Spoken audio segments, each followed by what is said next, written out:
আমরা গণ অধিকার পরিষদের পক্ষ থেকে স্পষ্টভাবে বলছি, গণ অধিকার পরিষদ সাংবাদিক সমাজের সাথে রয়েছে। যে কোনো সাংবাদিক তার পেশাদারিত্ব দায়িত্ব পালন করতে গিয়ে যদি কোনো ধরনের হয়রানির শিকার হন আমাদেরকে জানাবেন, আমরা ইনশাআল্লাহ আপনাদের পাশে দাঁড়াবো। নতুন বাংলাদেশ গঠনে সাংবাদিকদেরকে গুরুত্বপূর্ণ ভূমিকা পালন করতে হবে। সত্য এবং সঠিক সংবাদকে জনগণের সামনে তুলে ধরতে হবে।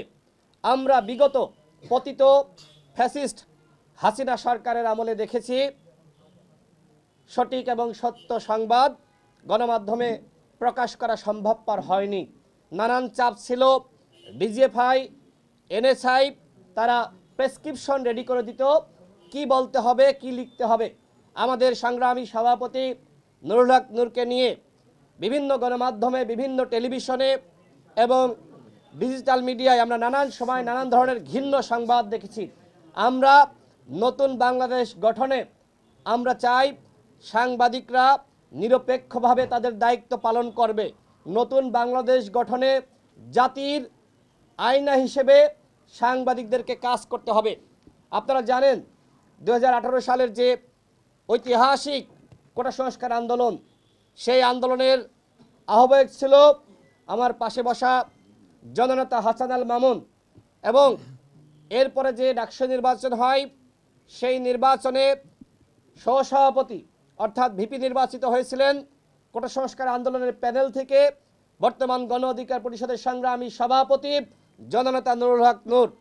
আমি সেই কোটা সংস্কার আন্দোলনের যে সংগঠন, পরবর্তীতে সেই সংগঠনের আমি ভারপ্রাপ্ত আহ্বায়কের দায়িত্ব পালন করেছি, এবং আমাদের পাশে আমাদের সভাপতি নুরুল হক নূরের পাশে আজকে আপনারা যাকে দেখতে পাচ্ছেন তাকে আপনারা সকলেই চিনেন, ফারুক হাসান।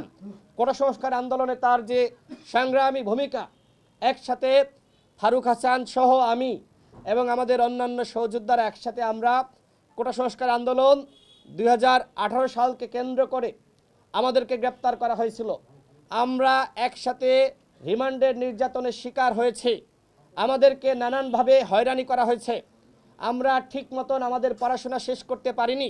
আমাদের সভাপতি নুরুল হক নূর জনগণের অধিকার আদায় করতে গিয়ে তিনি নানান নির্যাতন নিপীড়নের শিকার হয়েছেন। ঠিক একইভাবে এই ফ্যাসিবাদের বিরুদ্ধে লড়াই করতে গিয়ে ফারুক হাসান তিনিও সংগ্রামী ভূমিকা রেখেছেন, নানানভাবে হয়রানি নির্যাতনের শিকার হয়েছেন। আজকে আপনারা দীর্ঘ সময় পরে আমাদেরকে এক টেবিলে দেখতে পাচ্ছেন। জাতির জন্য এটি একটি নতুন সংবাদ এবং একটি আশার সংবাদ।